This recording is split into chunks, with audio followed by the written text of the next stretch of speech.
એક સમયનું આલિશાન ગણાતું શાંતિનિવાસ આજે સાવ શાંત અને ઉદાસ હતું.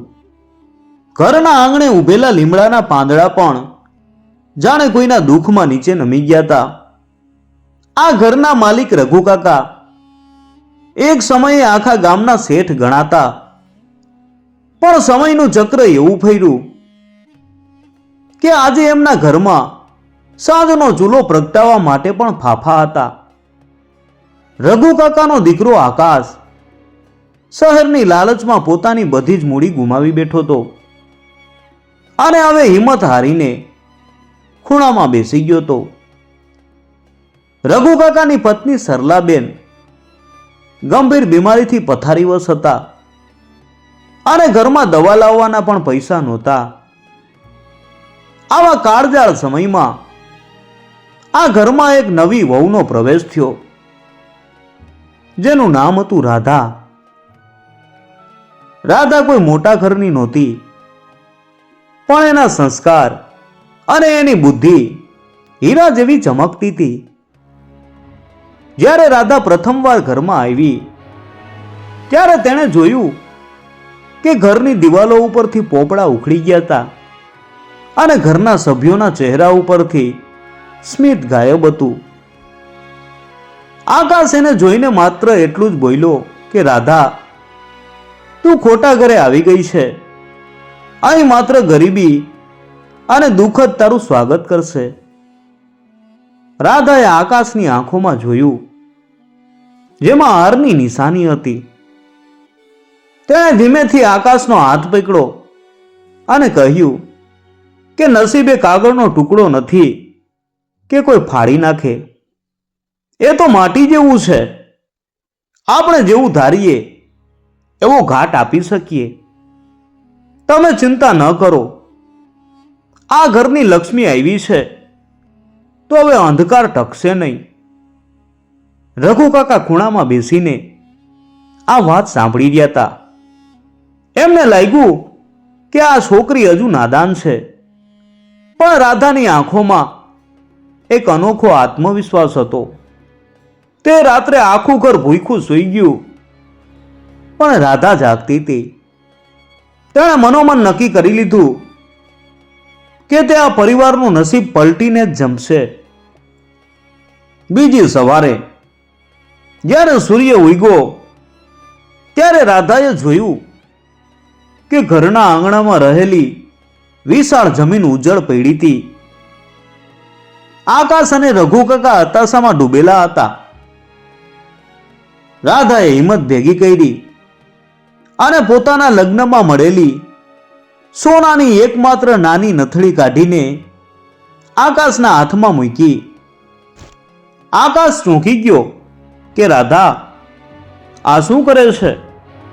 આ તો તારી છેલ્લી યાદી છે.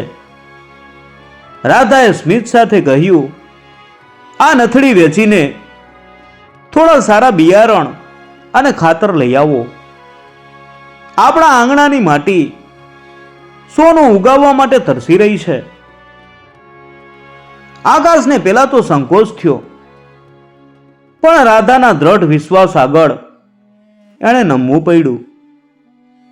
આકાશ બજારમાંથી શાકભાજીના બિયારણ લઈ આવ્યો. રાધાએ પોતે પણ આકરા તાપમાં ખેતરમાં ઉતરીને પાવડો ઉપાડ્યો. ગામના લોકો હસતા હતા કે શેઠની વહુ હવે મજૂરી કરશે, પણ રાધાએ કાન બંધ કરી દીધા. દિવસ રાત એક કરીને રાધાએ અને આકાશે એ ઉજ્જડ જમીનને નંદનવનમાં ફેરવવાની શરૂઆત કરી. રાધા માત્ર ખેતી જ નહોતી કરતી, પણ બીમાર સાસુની સેવા પણ કરતી. એ જંગલમાંથી જડીબુટીઓ શોધી લાવતી અને સાસુ માટે ઉકાળો બનાવતી. ધીમે ધીમે સરલાબેનની તબિયતમાં સુધારો થવા લાગ્યો. ઘરના જે ખૂણામાં રોદણા રડાતા હતા ત્યાં હવે કામનો ગુંજારવ સંભળાવા લાગ્યો હતો. એક દિવસ અચાનક મુશળધાર વરસાદ પડ્યો. આખું ગામ ડરી ગયું કે પાક ધોવાઈ જશે, પણ રાધાએ પહેલા જ ખેતરની આજુબાજુ નીક બનાવી દીધી હતી, જેથી વધારાનું પાણી બહાર નીકળી જાય. જ્યારે બીજા ખેડૂતોનો પાક બગડી ગયો, ત્યારે રાધાની મહેનત અને બુદ્ધિથી એમનો પાક લહેરાતો રહ્યો. આકાશે પહેલી વાર રાધાની સામે જોયું ત્યારે તેની આંખોમાં હારના બદલે આદર હતો. પણ હજી નસીબની અસલી કસોટી તો બાકી હતી. ખેતરમાં પાક તો લહેરાવા લાગ્યો હતો,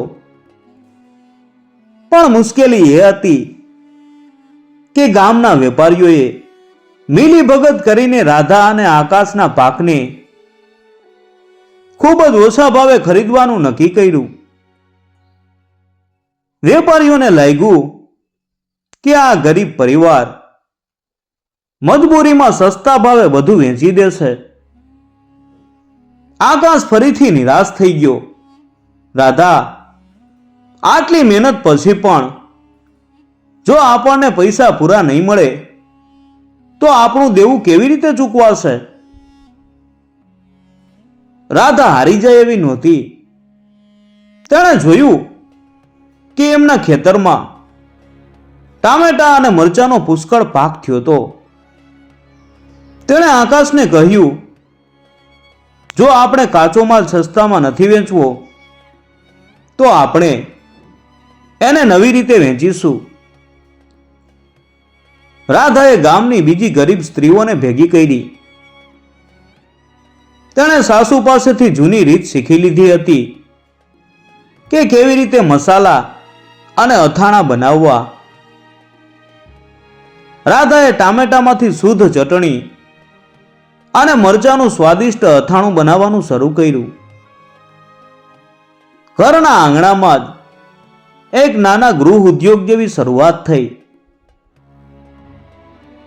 રાધાએ માટીના નાના કુંડામાં અથાણું ભેગું કરીને ભરી દીધું અને તેના ઉપર સુંદર કપડું બાંધીને તેને આકર્ષક બનાવ્યું. આકાશ આ સામાન લઈને શહેરના મોટા બજારમાં ગયો.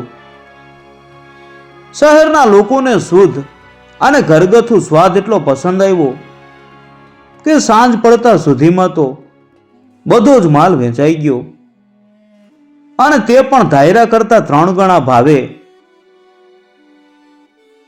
આ સમાચાર ગામમાં ફેલાઈ ગયા. જે વેપારીઓ તેમને હેરાન કરવા માંગતા હતા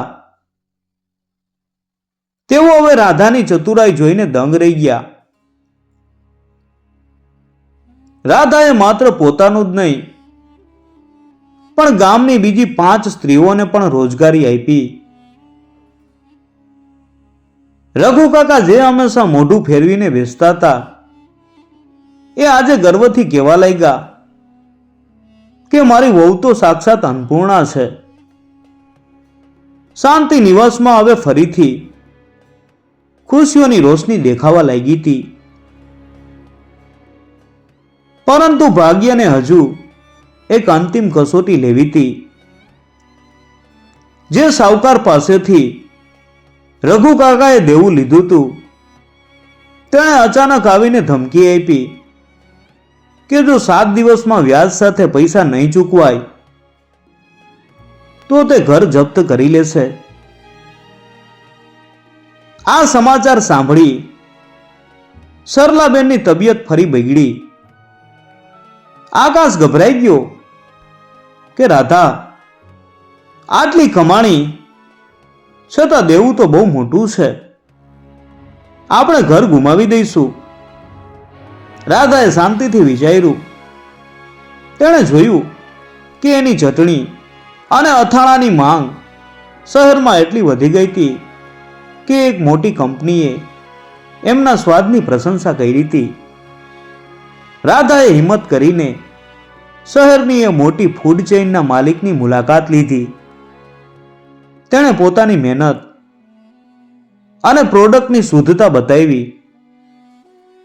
એની ચતુરાઈ અને આત્મવિશ્વાસ જોઈને કંપનીના માલિક પ્રભાવિત થયા.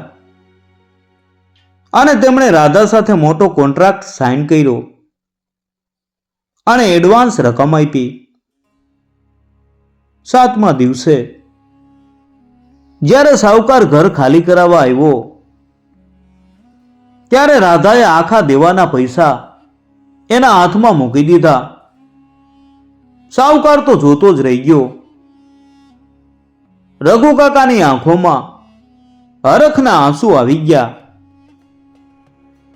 તેમણે રાધાના માથે હાથ મૂકીને કહ્યું કે બેટા, તે માત્ર ઘર જ નથી બચાવ્યું, પણ આખા પરિવારની આબરૂ અને નસીબ ફેરવી નાખ્યું છે.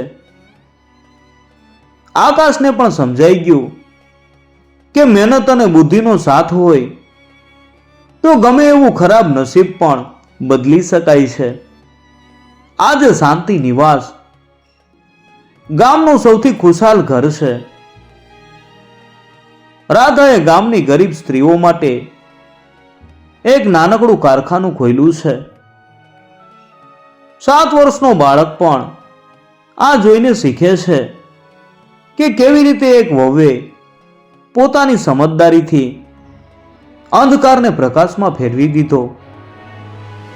આ વાર્તા આપણને શીખવે છે કે ધીરજ, ચતુરાઈ અને સખત પરિશ્રમથી મનુષ્ય પોતાના નસીબની રેખાઓ પોતે જ બદલી શકે છે.